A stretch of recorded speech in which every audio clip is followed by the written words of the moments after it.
Ferrari a repris le travail à l'usine sur la Ferrari 678 qui montera le groupe motopropulseur avec une tête en acier plutôt qu'en aluminium. Voyons aujourd'hui dans la vidéo les principales différences. Nous devons évidemment parler aussi du départ de Courtney de Red Bull qui devient directeur sportif de McLaren. Nous parlons de la présentation de Mercedes et Williams et de bien d'autres choses. Avant de commencer, je vous rappelle bien sûr de laisser un like, de vous abonner et d'activer les notifications pour ne pas manquer les vidéos sur le thème de la Formule 1 et Ferrari. Cela dit, commençons tout de suite. La gestion sportive a repris le 2 janvier après l'arrêt obligatoire pour les fêtes de Noël et chez Ferrari, le travail avance normalement pour préparer la Ferrari 678 qui sera présentée à Fiorano le 23 janvier et qui roulera lors des tests de Barcelone organisés par les équipes à huis clos du 26 au 30 janvier. L'équipe du Cavallino, le jour même du lancement, profitera du shakedown de 15 km que la FIA accorde aux équipes juste pour vérifier que tout fonctionne avant que le matériel soit rapidement expédié vers le circuit catalan. Les délais très serrés dans la préparation des voitures imposent des rythmes différents des saisons précédentes. Certaines équipes ont déjà procédé à la mise en route des nouveaux groupes motopropulseurs montés sur les châssis, tandis qu'à Maranello, il pourrait assembler 2 coques presque en parallèle, ayant été l'une des premières équipes à réussir brillamment les crash tests d'homologation. L'objectif est d'effectuer une série de tests avec l'ensemble de la voiture sur le banc dynamique, où il est possible d'avoir une première évaluation du fonctionnement des systèmes, ce qui est essentiel en vue du nouveau règlement. L'équipe aérodynamique, dirigée par Diego Tondi, a entre-temps décidé de la configuration standard avec laquelle la 678 prendra la piste à Barcelone. Ce test espagnol est considéré comme un test fonctionnel pour vérifier que tous les paramètres de conception ont été respectés et que l'aérodynamique active au début, uniquement à l'avant, fonctionne selon les paramètres requis. Le groupe motopropulseur, avec les systèmes électroniques de contrôle pour la gestion très complexe du moteur à combustion interne et du moteur électrique, seront les principaux aspects à surveiller avec la collecte des données aérodynamiques. En effet, la Ferrari 678 à Catalunya devra également vérifier le comportement de la voiture avec les nouveaux pneus Pirelli qui sont toujours de 18 pouces mais légèrement plus étroits. En somme, nous verrons une Ferrari un peu plus brute lors des tests de Barcelone, mais pas trop, car des informations utiles au développement et à l'évaluation du projet sont nécessaires. Ensuite, comme le feront toutes les équipes, nous verrons Ferrari changer lors des 2 tests FIA à Bahreïn du 11 au 13 février et du 18 au 20 février, car la recherche en soufflerie est menée jusqu'au dernier moment utile pour la production des pièces de rechange à expédier en Australie.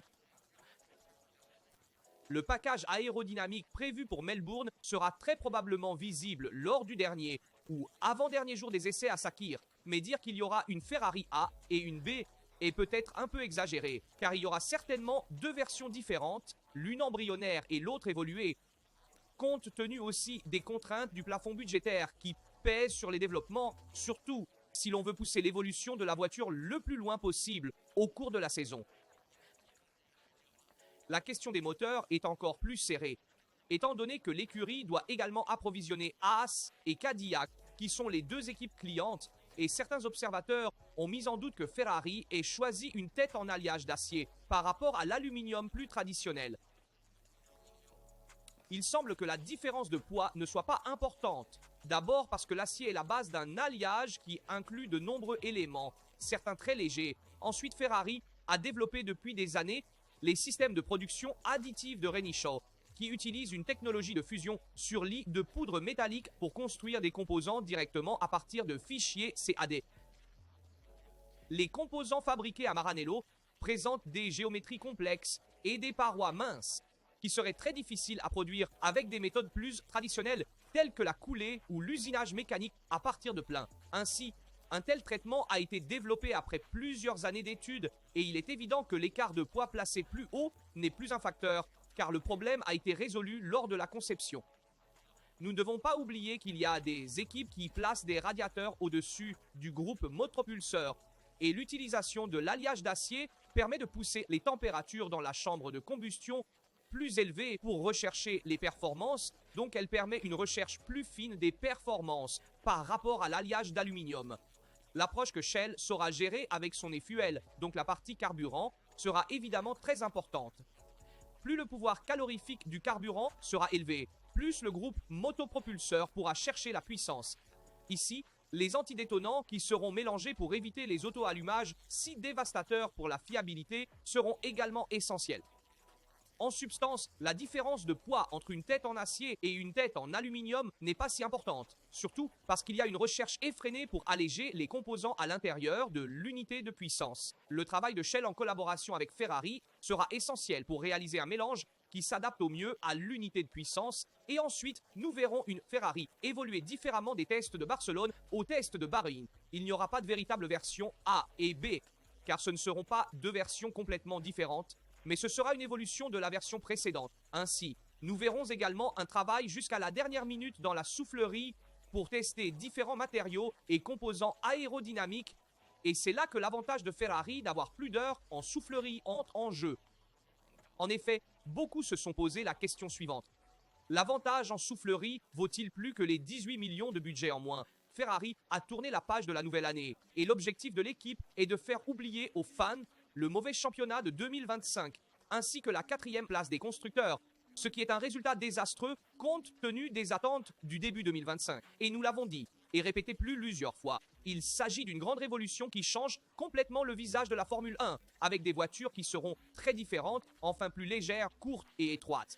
Ainsi, toutes les valeurs techniques seront revues et certaines hiérarchies pourraient également changer. En fait, l'équipe du Cavallino, par l'admission même de Frédéric Vasseur, avait interrompu le développement aérodynamique de la SF25 dès la fin du mois d'avril, consacrant temps, ressources humaines et financières au projet 678 qui approche rapidement de son achèvement. Ainsi, l'équipe de Maranello a très probablement payé l'arrêt prématuré du travail en soufflerie dans les résultats obtenus dans la seconde partie de la saison 2025, lorsque l'espoir était de réduire l'écart avec McLaren grâce à l'adoption de la suspension arrière révisée, ce que nous rappelons avoir eu lieu en été, mais qui n'a pas donné les résultats escomptés que les techniciens de l'Oaxera attendaient. Le fait est que l'année sans victoire aura des effets sur la saison 2026, qui commencera très tôt avec les tests de Barcelone à huis clos à la fin du mois. L'impact positif sera que Ferrari pourra compter sur un plus grand nombre d'heures en soufflerie au cours des 6 premiers mois par rapport à 2025, mais dans le budget prévisionnel qui avait été modifié en juin dernier, il manque 18 millions d'euros, car l'équipe avait prévu de terminer le championnat à la 2e place des constructeurs. Et si l'écart avec McLaren en 2024 n'était que de 14 points et avait maintenu la lutte pour le titre ouvert jusqu'au dernier Grand Prix d'Abu Dhabi, méritant la 2e place, l'écart du monoplace Papey s'est ouvert l'année dernière, devenant un gouffre. 435 points qui ont valu la rétrogradation à la 4e place du championnat des constructeurs. Et il y a une question qu'il est légitime de se poser. Le plus grand avantage aérodynamique offert par l'équipe de Diego Tondi et le groupe qui opère en CFD, et donc l'avantage en soufflerie, pèsera-t-il davantage ou y aura-t-il une répercussion négative, car dans les prix que la FED et la FOM distribueront, il y aura 18 millions d'euros de budget en moins. Évidemment, il n'existe pas de réponse certaine, car cela dépendra beaucoup de la qualité du travail qu'ils sauront accomplir dans la gestion sportive. En termes quantitatifs, par rapport à McLaren, Ferrari aura une plus grande disponibilité de la soufflerie avec 180 heures d'utilisation, soit 1120 heures contre 840 pour l'équipe de Woking de McLaren.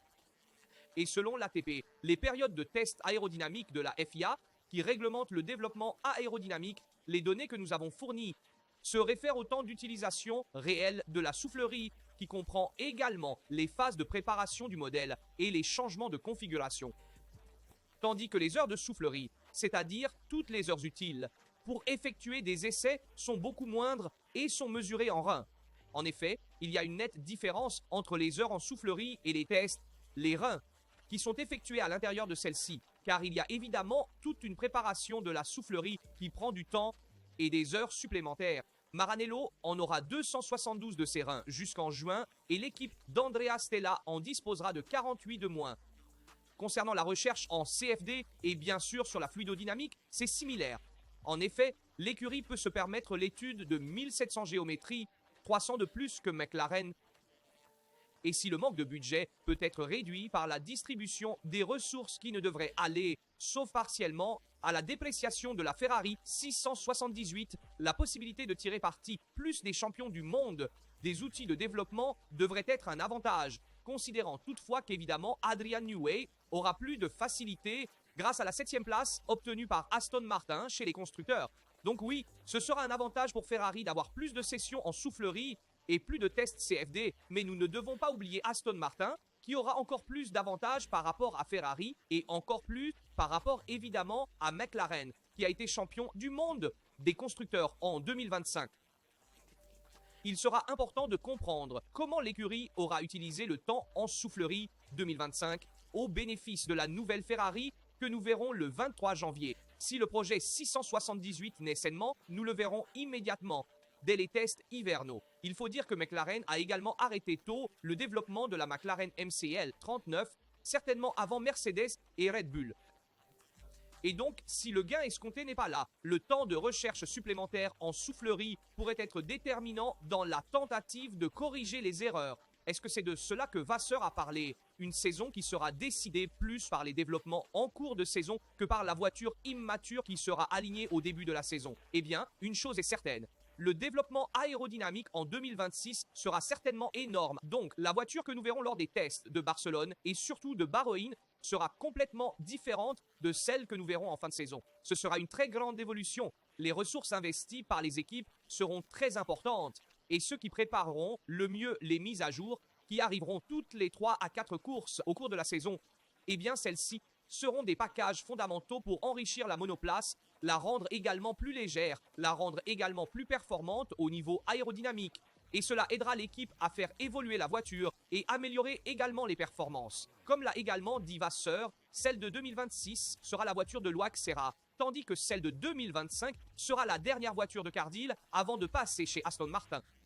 Et donc nous verrons effectivement le groupe uni de Vasseur, choisi par Vasseur lui-même avec Jérôme D'Ambrosio, Loic Serra, des techniciens venant de Mercedes qui travaillent maintenant chez Ferrari. Nous verrons le résultat du groupe de travail Vasseur en 2026. C'est pourquoi je tiens à réaffirmer que la responsabilité et la pression que Vasseur vit sont plus élevées que jamais, car maintenant il n'y a plus d'excuses. Ils ont arrêté les mises à jour plus tôt en 2025 et ont terminé les développements, a dit Vasseur en avril. Et la voiture de 2026 est entièrement développée par le groupe de travail choisi par Vasseur. Ils ont justement anticipé les mises à jour plus tôt, donc ils ont consacré plus de temps au développement de la Ferrari 2026 avant les autres équipes. Donc Vasseur, si la Ferrari 2026 ne devait pas être performante, a énormément de responsabilités et risque gros de perdre son emploi et de perdre son poste de team principal. Cela dit, Red Bull a libéré Courtney, qui devient directeur sportif de McLaren. Et cela change complètement aussi le scénario au niveau des techniciens plus hauts et McLaren commence à prendre des techniciens de Red Bull. Will Courtney a terminé son transfert tant attendu et assumera le nouveau rôle de directeur sportif après avoir obtenu l'approbation pour quitter son poste chez Red Bull. McLaren avait déjà annoncé l'embauche de Courtney en 2024, mais le Britannique avait réussi à négocier sa sortie de son contrat avant 2025. Il est resté responsable des stratégies au sein de Red Bull. Red Bull avait prévu que Courtney achève le reste de son contrat avec un congé jardinage qui se serait terminé à mi-2026. Mais il a maintenant réussi à anticiper son départ pour le début de la nouvelle saison. Et Courtney a confirmé son arrivée chez McLaren sur LinkedIn où il rapportera au directeur de course Ron Dupsing. Après 22 ans chez Red Bull Racing, dont les 15 derniers comme responsable des stratégies, je suis ravi d'annoncer que je vais relever un nouveau défi en rejoignant l'équipe McLaren Racing Formula 1 comme directeur sportif, a écrit Courtney. Je tiens à remercier chaleureusement tous ceux avec qui j'ai travaillé chez Red Bull. J'ai noué beaucoup de belles amitiés et j'espère revoir beaucoup d'entre vous dans le paddock. Ce furent 20 années incroyables, mais maintenant j'ai hâte de m'acclimater dans mon nouveau rôle et ma nouvelle équipe. Et j'espère nouer de nombreuses nouvelles amitiés, tout en faisant de mon mieux pour aider McLaren à continuer ses succès dans les années à venir. Avec Courtney, la vague de démissions chez Red Bull se poursuit, qui au cours des 12 derniers mois a vu les départs d'Adrian Newey, Christian Horner, Helmut Marko et Jonathan Whitley, avec l'équipe qui doit inévitablement faire face à un changement de garde, tant du point de vue technique que du point de vue de la direction et des responsables techniques. En effet, le responsable des ingénieurs de piste, Gianpiero Lambiase, semble être destiné à assumer des fonctions plus importantes en 2026 et à quitter également Red Bull car l'équipe entend promouvoir des figures internes, même s'il est connu que Williams et Aston Martin cherchent à le recruter. Donc, concernant Lambiase, il y a un discours parce que certains disent qu'il semble rester chez Red Bull. et a assumé des fonctions plus importantes. D'autres disent qui pourrait être l'équipe pour aller chez Williams ou Aston Martin en assumant un rôle encore plus important. Et c'est un coup dur pour Red Bull car il perd une autre figure très importante au sein de son organigramme qui va renforcer une équipe concurrente comme McLaren qui a fait la différence ces dernières années, notamment l'année dernière en 2025, devenant champion du monde tant au titre des constructeurs qu'au titre des pilotes avec Norris. Et donc McLaren devient en fait un adversaire redoutable pour Red Bull qui démarre un peu discrètement si l'on veut. En 2026, c'est l'équipe qui est la plus mal vue par toutes les autres équipes de premier plan, à la fois pour le changement et sur le plan technique, car elle changera de moteur en utilisant un moteur propre et avec l'ajout de Ford qui gérera la partie électrique du moteur de Red Bull Powertrain, mais aussi sur le plan de l'organigramme. Après le départ de Horner avec le remplacement par Laurent Meck, il semble bien y avoir un véritable changement de garde au sein de Red Bull. Et lorsqu'il y a des changements aussi importants, une équipe a besoin de temps avant de retrouver la suprématie qu'elle a eue dans le passé. Nous verrons donc comment la situation au sein de Red Bull se résoudra également. Mais nous devons parler de Mercedes, de la présentation et aussi de Williams. En effet, Mercedes se prépare au nouveau cycle technique 2026 avec la Mercedes W17, la voiture avec laquelle elle espère revenir au sommet après des années sans succès. Et les premières images seront dévoilées le 22 janvier via des rendus, peu avant le début sur la piste à Barcelone pour la session de test, et l'équipe allemande fera ensuite une seconde présentation le 2 février. Et nous savons qu'en 2006, la Formule 1 changera de peau avec des unités de puissance complètement différentes et Mercedes espère pouvoir faire la différence par rapport à ses rivaux, cherchant ainsi les conditions pour revenir lutter pour un titre mondial. Un objectif qui manque depuis 2021. La dernière année avant la révolution des voitures à effet de sol. Une époque où, en grande partie à cause de la limite imposée par les difficultés aérodynamiques, l'équipe n'a jamais réussi à s'imposer, étant même battue par ceux qui disposaient de la même unité de puissance, justement McLaren. Pour la marque allemande, donc, la W17 joue un rôle important, presque décisif. Les premières images de la monoplace qui accompagnera l'équipe de Buckley dans le début du nouveau cycle technique seront dévoilées le jeudi 22 janvier via les rendus publiés en ligne. Il ne s'agira donc pas de la voiture réelle, mais de représentations numériques qui laisseront probablement encore cacher plusieurs aspects du projet, cherchant peut-être même à tromper les adversaires. Dans le passé, il n'était pas rare d'observer des différences entre les rendus diffusés en ligne et la voiture physique présentée lors des présentations Mercedes. C'est pourquoi cela ne devrait pas être une surprise, sans compter qu'à l'aube d'un nouveau cycle technique, avec des ingénieurs prêts à scruter dans les moindres détails les solutions des adversaires, il est naturel que l'équipe choisisse de dissimuler et de cacher certains aspects du projet. Il n'est pas surprenant que de nombreuses équipes se présentent au test de fin janvier, la session de Barcelone à huis clos, avec une première version plus simple de leurs voitures respectives. L'objectif sera d'abord de travailler sur la fiabilité et d'accumuler des kilomètres, puis de concentrer les efforts à partir du deuxième test au Bahreïn sur la compréhension de la monoplace du côté des performances et sur l'introduction des nouveautés techniques les plus importantes. C'est aussi pour cela que Mercedes a choisi un plan particulier pour la révélation de la voiture. Après la publication des rendus le 22 janvier, une deuxième présentation complète suivra le 2 février, quelques jours après les tests de Barcelone. À cette occasion, la monoplace et l'ensemble de l'équipe seront présentés et la présentation sera clairement marquée par la présence du directeur d'équipe Toto Wolff, des pilotes George Russell et Andrea Kimi Antonelli, ainsi que de plusieurs membres clés du département technique. Sera l'occasion d'approfondir les changements réglementaires destinés à redessiner la Formule 1. Et dans ce contexte, la Mercedes W17 représente à la fois une opportunité et un défi. Après des années complexes, le nouveau cycle réglementaire offre une page blanche sur laquelle essayer de réécrire sa compétitivité et la présentation du 22 janvier sera le premier acte concret de ce nouveau parcours. Donc, l'équipe considérée comme favorite présentera d'abord un rendu en ligne que nous verrons tous avant les tests de Barcelone. Puis, la présentation réelle aura lieu le 2 février, où nous verrons la voiture physique, qui sera également celle que nous verrons ensuite au test au Bahreïn. Et attention également à Williams, qui présentera sa voiture le 3 février. Elle débutera d'abord dans les tests de Barcelone avec une livrée spéciale, choisie par les fans en ligne. Et nous verrons ensuite la voiture réelle, probablement même légèrement évoluée par rapport à celle de Barcelone, et que nous verrons justement le 3 février lors de la présentation à Grove. Attention, Williams a beaucoup travaillé sur le simulateur, ils l'ont encore amélioré l'an dernier, et il s'agit maintenant d'un simulateur de pointe. Il s'aligne également avec les autres équipes, a également évolué ses propres infrastructures internes. Et de plus, nous savons que James Vowles directeur d'équipe de Williams, a déclaré qu'ils ont beaucoup travaillé pour 2026 en 2025. Donc ils attendent beaucoup de cette saison et les suivantes compte tenu du changement réglementaire. Et malgré cela, la voiture 2025 a très bien performé avec la 5e place chez les constructeurs, bien que tout le monde ait eu des attentes un peu basses pour Williams l'année dernière. Donc attention à ne pas la sous-estimer pour 2026. Faites-moi savoir dans les commentaires votre avis sur tous les sujets abordés dans la vidéo, en commençant par le moteur Ferrari avec une tête en acier plutôt qu'en aluminium, ainsi que les déclarations de Frédéric Vasseur, le départ de Courtney de Red Bull pour McLaren et aussi les présentations de Mercedes et Williams. Je suis curieux de lire et de répondre à tous vos commentaires. Comme toujours, je vous rappelle de laisser un like, de vous abonner et d'activer les notifications pour ne rater aucune vidéo sur la chaîne. C'est tout de Rasta ici, on se voit dans une prochaine vidéo.